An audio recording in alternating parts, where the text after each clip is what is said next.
Hello friends, welcome to Twin Sisters Country Cooking. Today is a very special day. One of my very good friends has asked me to show on a video how to make white bread. So that is what we are doing today. So let's get started. I have a 1/4 cup of warm water. And I always just stick my finger in it, and if it's the temperature of a baby's bottle on your wrist, that is the temperature that we want. So we'll add our yeast, and I like to add a little sugar to activate the yeast. So I have 2 tablespoons of sugar here. That I'm only going to put in about a teaspoon. I'm going to stir that up, and then we'll let this sit until it gets good and frothy, and it will be as high as this cup. So I'll put this in a warm place, and we'll let it rise for 5 to 10 minutes. We're going to get set up, and then we'll start heating our milk. So I'm gonna, that's because I don't have it. All right, so we've got this on 320. We'll add our milk, our sugar, the rest of our sugar, and our salt, and our 1 tablespoon of butter. You can use shortening, you can use margarine, you can use butter. It doesn't matter.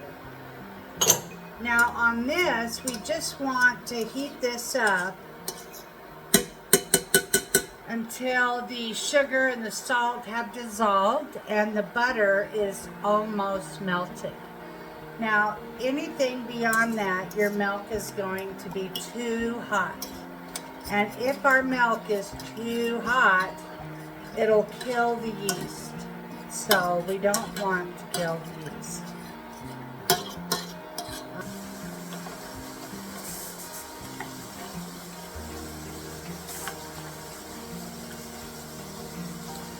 I just use my finger. I don't use a thermometer. That's already getting warm. So I'm going to take it off, because that's really all we need is for the sugar and the salt to dissolve and the milk to be warm. We don't want it hot. Okay, our yeast is starting to bubble up. Not quite there yet, but it's on its way. I'm going to go ahead and pour my milk in the bowl.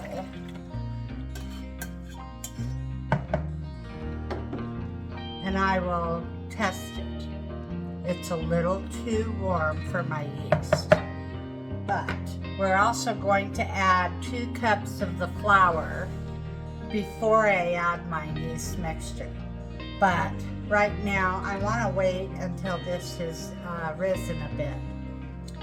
Well, our milk is warm enough that we're going to add our 2 cups of flour, and it will be cool enough for our nicely risen and frothy yeast. This is what you want your yeast to do. That just put in a couple cups here, and then we'll add our wonderfully risen yeast. If your yeast does not rise or get frothy, it's not good.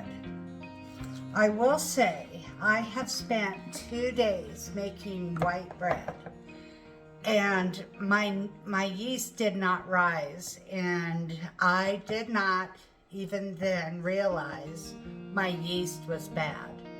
So I ended up having to go get a brand new container of yeast.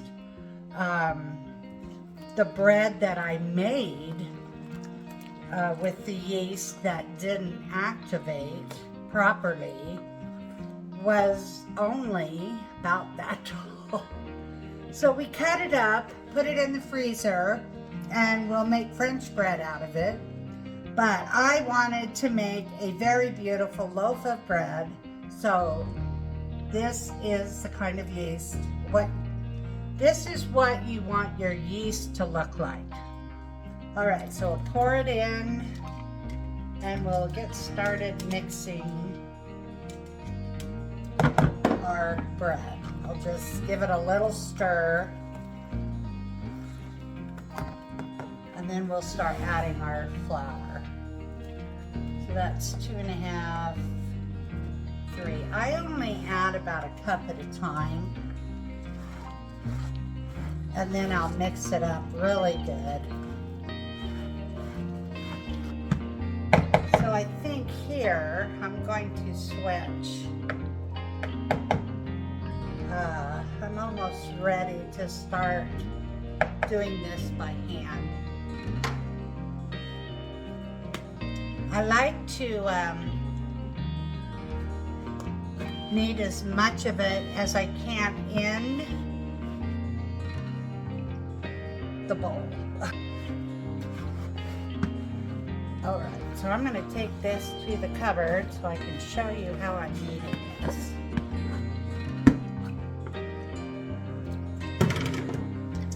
All right, so I want to pick up the top and bring it to the bottom, So you pick it up and then you use the heel of your hands and just push. And then as you do that, you get a little motion going here. And it will pick up the flour off the counter.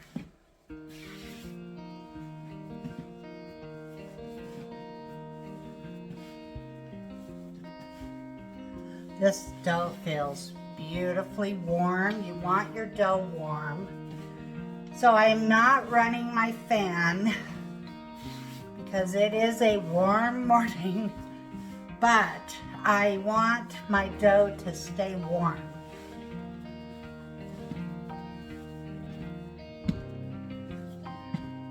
Now too, you'll notice little pieces of dough in here, and they will never work into your dough. So you might as well just push them to the side and get some clean flour on the board here.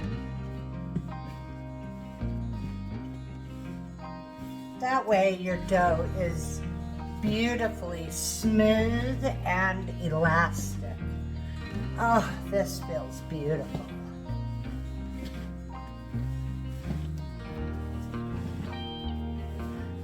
You get into a rhythm.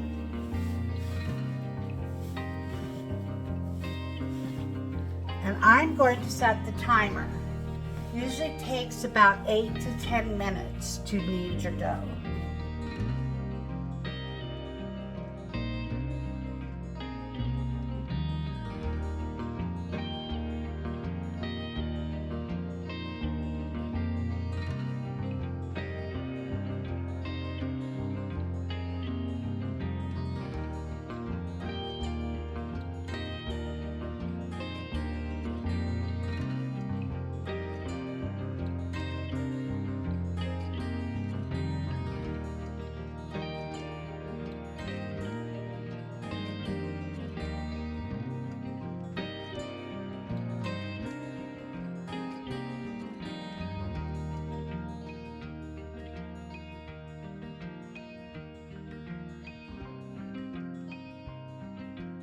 I absolutely love is the feel of dough in my hands.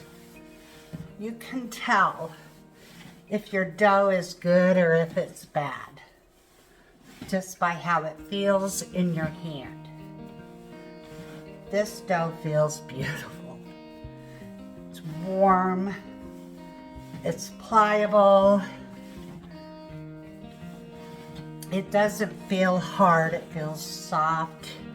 And as I'm working more flour into it, it's getting more fuller. And that feels good. Now at this point, you'll notice where it kind of wants to pull apart. Just keep working it. That's about when it's telling you it's not going to pick up as much flour. So you want to make sure you work in what you've got. When it gets to this point, I've got about 2 minutes more to knead. I want to make sure this is good, pliable, and elastic.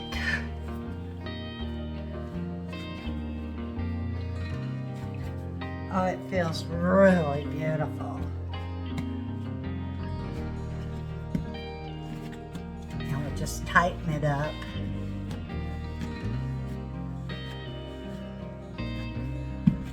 Okay. See how elastic it is? That's what you want. Okay, here is our oiled bowl. We're gonna put it in with and make sure all of it gets coated.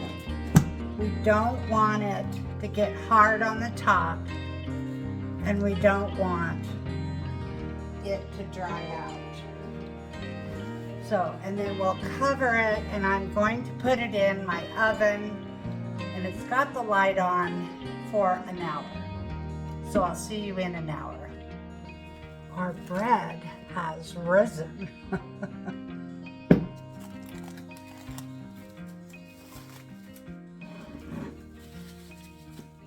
All right, now we'll take it out of our bowl. We should have a lightly floured surface, but I never use a lightly floured surface. It just makes the dough slide over the counter a lot. So we want to knock the air out.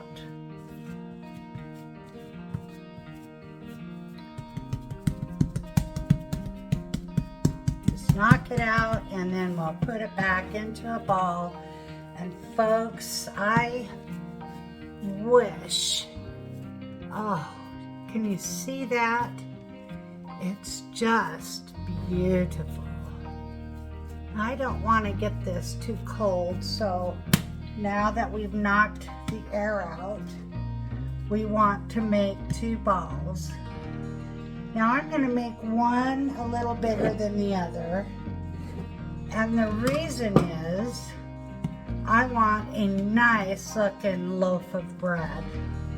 And this recipe, it doesn't make big loaves. So with this little bit here, we're going to make cinnamon rolls with it. Okay, I'm going to put this back here, and I'm going to cover it. I want it to relax and rest. So we'll cover it. I'll put it back in the oven for 10 minutes. Okay, our rice is done. Set this aside and pop these back out onto the counter.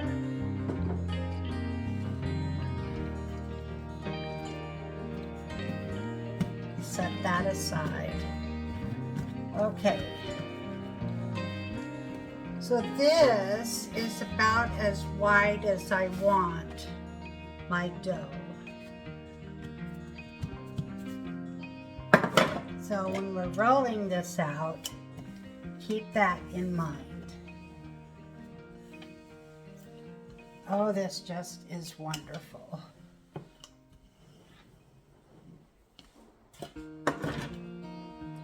When you're rolling this out, you want to make sure you get all the air bubbles out. If you don't, you'll probably have a lot of holes in your bread. And that isn't really something you want.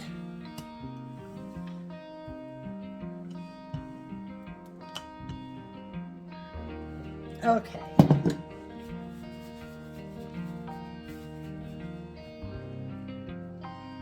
So we'll start by, on one end, just roll it as tight as you can.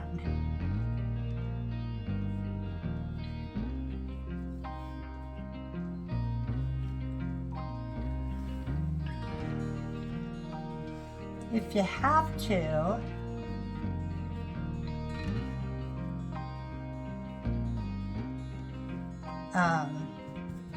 see, this is kind of thick through here. I want to roll it out a little more as I go.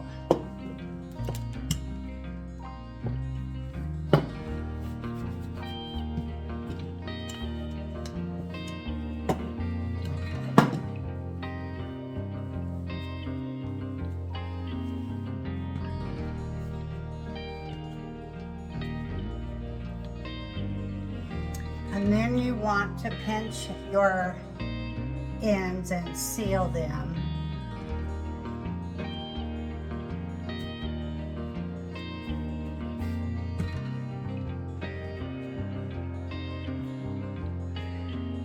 I like to make sure everything is a bit even, otherwise you'll have a loaf that's bigger on one side than the other. Okay.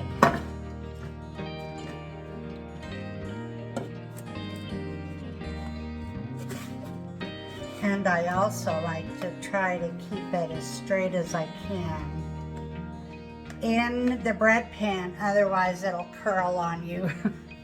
We don't want that. Okay, so now we're off to the proof box.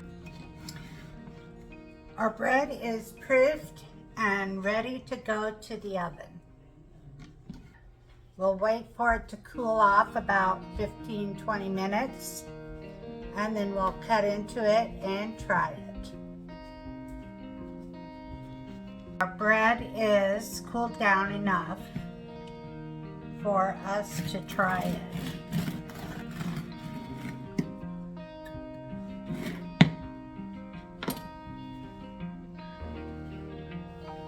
Well, it doesn't look bad. Got a good.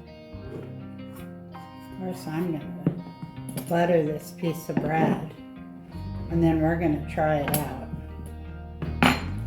because it looks really good.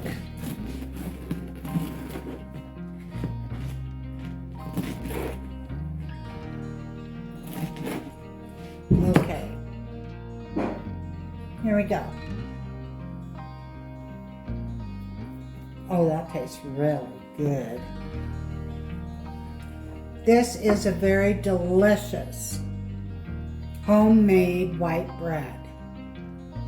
You know, there is such a difference between store-bought bread and home-baked bread, or bread baked from scratch, artisan bread. Oh, it's just so much better. Now, granted, it doesn't have the shelf life that your bought bread has, but I don't know.